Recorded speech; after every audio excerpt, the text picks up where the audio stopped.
Hola, bienvenidos al canal Viviendo con Dolor y hoy vamos a hablar del por qué estamos utilizando la infusión de ketamina para el tratamiento del dolor crónico. Y lo primero que vamos a hacer es ver un poco cómo se genera esa sensación dolorosa, cuáles son las vías del dolor, ¿vale? Para ver luego pues dónde actuaría un poco la ketamina.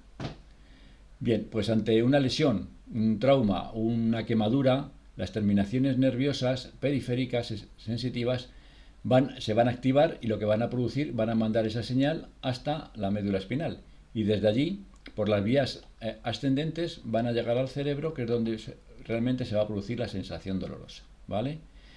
Igualmente, van a existir unas vías descendentes inhibitorias que van a llegar a la médula espinal bloqueando esta señal, ¿de acuerdo? Como resultado de esta interacción, la interacción, pues el dolor padecido será más o menos intenso, ¿vale? Entonces, nos vamos a centrar en esta zona, ¿vale? En la médula espinal, donde convergen, por un lado, la fibra sensitiva periférica, la fibra sensitiva que va a llegar de la médula al cerebro y las vías descendentes, ¿vale?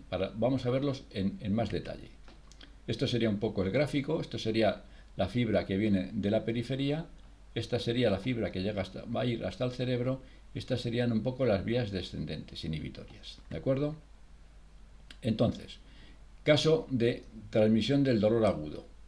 En este caso, ante una activación de esa señal, lo que se va a producir es, esa señal va a liberar glutamato y se va a unir al receptor AMPA que existe en la otra célula, en la otra neurona, y con esto se va a producir que la señal dolorosa se transmita hasta el cerebro, ¿de acuerdo? Esto sería en caso de dolor agudo. Esto se complica en el caso, si esto se complica y el estímulo se prolonga, se va a convertir ya en dolor crónico, ¿vale?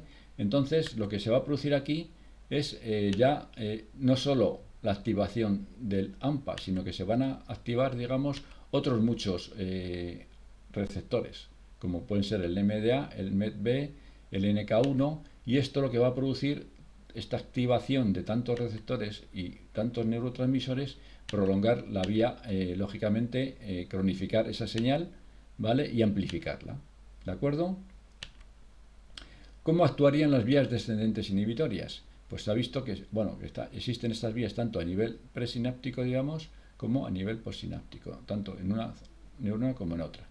Y lo que van a producir las vías descendentes inhibitorias se van a unir a receptores GABA y a receptores opioides, ¿vale? Que están aquí, ¿de acuerdo?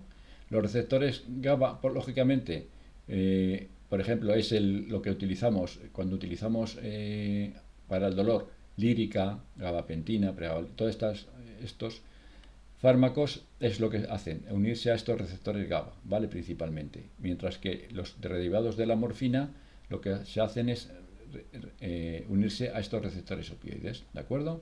Entonces, ante una activación de estas vías descendentes, pues igualmente lo que se va a producir es que se van a liberar estos neurotransmisores y van a unirse a estos receptores, que lo que van a producir es el bloqueo de todo este proceso. El bloqueo que va a producir, lógicamente, que se active la activación de receptores GABA va a producir una hiperpolarización para que todo esto no se produzca, y la activación de receptores opioides lo que va a producir es que todos estos neurotransmisores que se liberan pues sean inhibidos, ¿de acuerdo? De esta forma, con receptores GABA y con los receptores opioides, logramos parar esa sensación dolorosa. Entonces, la ketamina, ¿dónde actuaría? Pues la ketamina va a actuar sobre estos receptores, principalmente sobre el NMDA, aunque ya veremos que actúa también sobre otros tipos de receptores, pero sobre todo bloqueando este receptor. Mecanismo de acción, pues bloquea el receptor NMDA y otros receptores como pueden ser el AMPA, los opioides y el GABA. ¿Qué va a producir? Va a potenciar esa vía descendente inhibitoria, lo que va a producir la ketamina, ¿vale? También se ha visto que actúa como antiinflamatorio, antineoplásico y neuroprotector, y también tiene un efecto potente como antidepresivo. Existen numerosos estudios que avalan que la utilización de la ketamina para casos de depresión mayor resistentes a otros fármacos, ¿de acuerdo?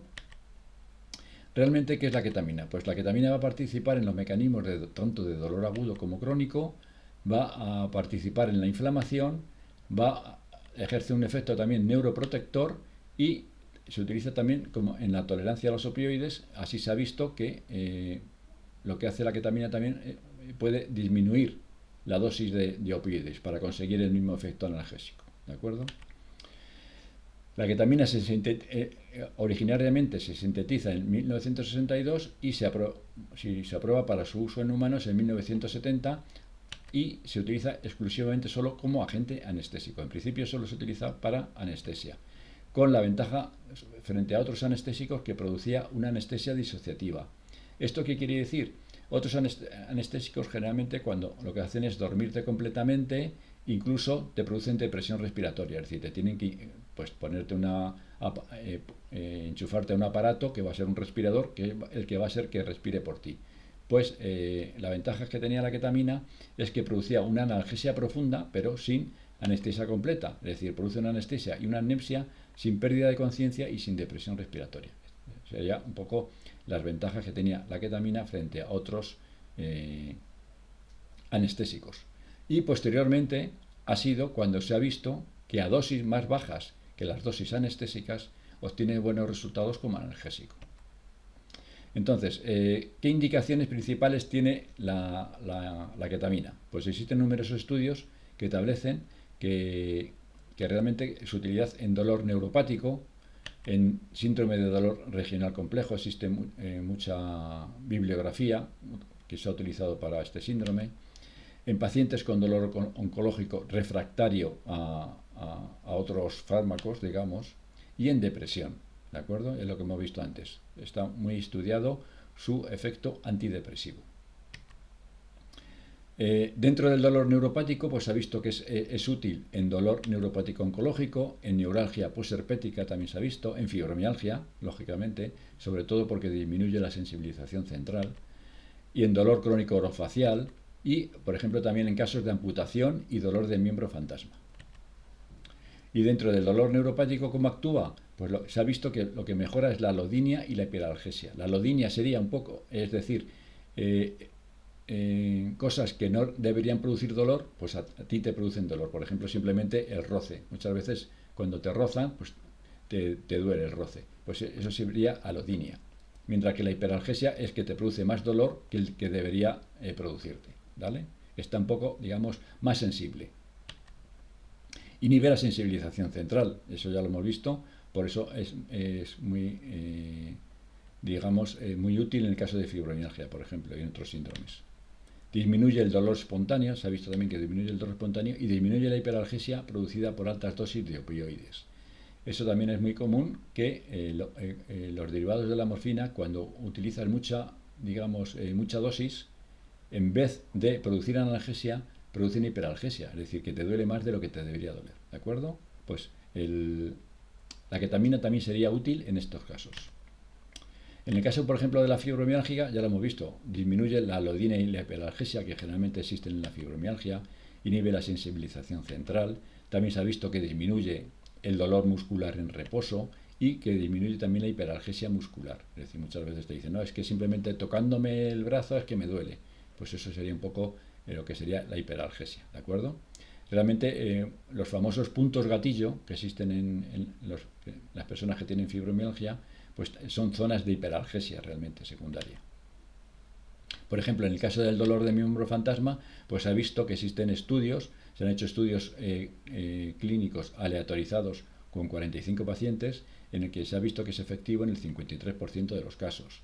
Y se ha visto también un aumento, que producen un aumento en el umbral del dolor y que disminuyen la hiperpatía. La hiperpatía realmente es una reacción que realmente no digamos, es algo patológico, ya que es que simplemente por el estímulo repetitivo tienes una sensación dolorosa, ¿de acuerdo?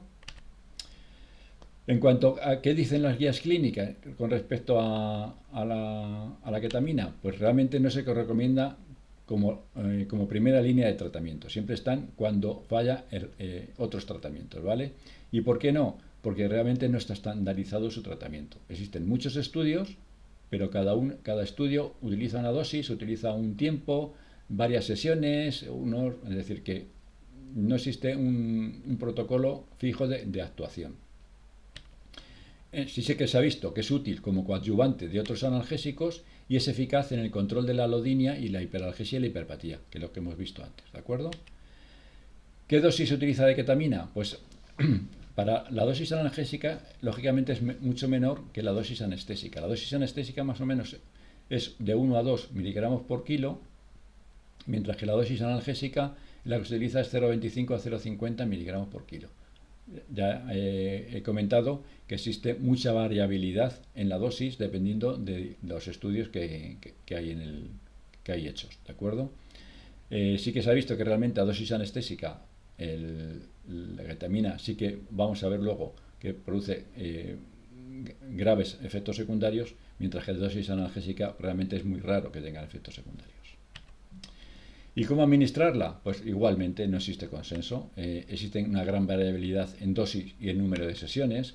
Existe gran variabilidad en tiempo de la sesión. Igualmente hay estudios que te establecen que lo hacen de forma ingresando al paciente en el hospital y teniéndole varios días pasándole esa medicación, y otras pues son ambulatorios. Simplemente son unas horas al día y luego se van a casa. Es decir, que realmente no existe consenso. ¿Y qué efectos secundarios producen la ketamina? Los más graves serían un poco los llamados efectos psicodélicos, que serían las alucinaciones, va a producir también efectos de memoria, amnesia o ataques de pánico, ¿vale?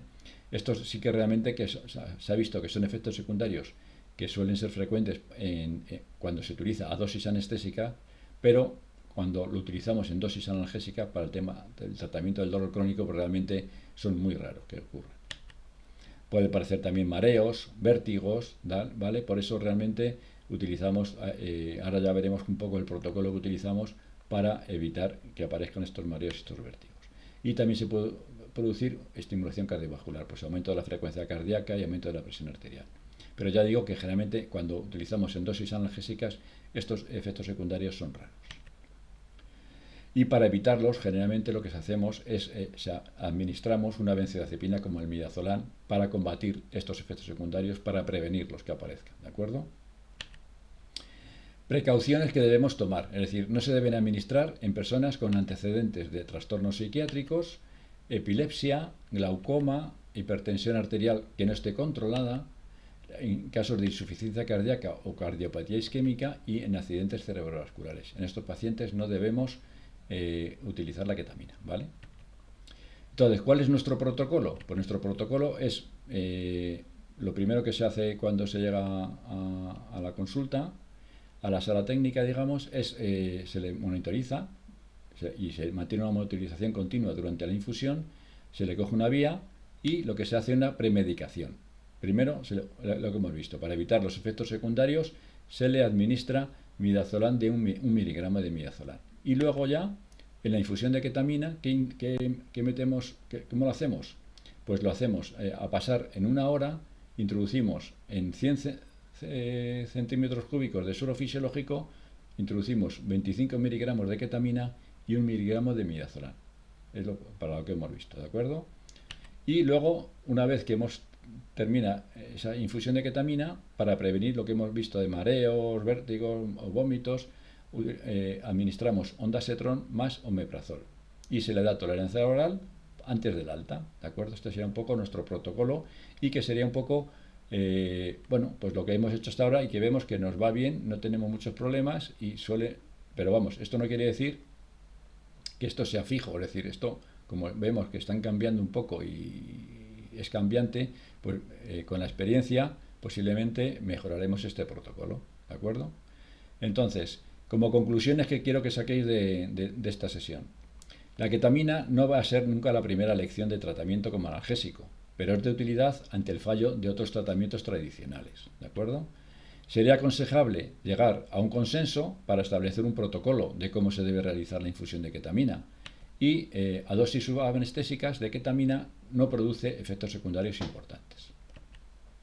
Bueno, pues muchas gracias por llegar hasta aquí. Si has llegado hasta aquí y si te ha gustado el vídeo, dale al like y compártelo con tus amigos. Y si todavía no te has suscrito al canal, pues suscríbete y activa las notificaciones para recibir los próximos vídeos, ¿de acuerdo? Y pues nada, si queréis hacer algún comentario, abajo en los comentarios podéis hacerlo, ¿de acuerdo? Venga, nos vemos en el siguiente vídeo.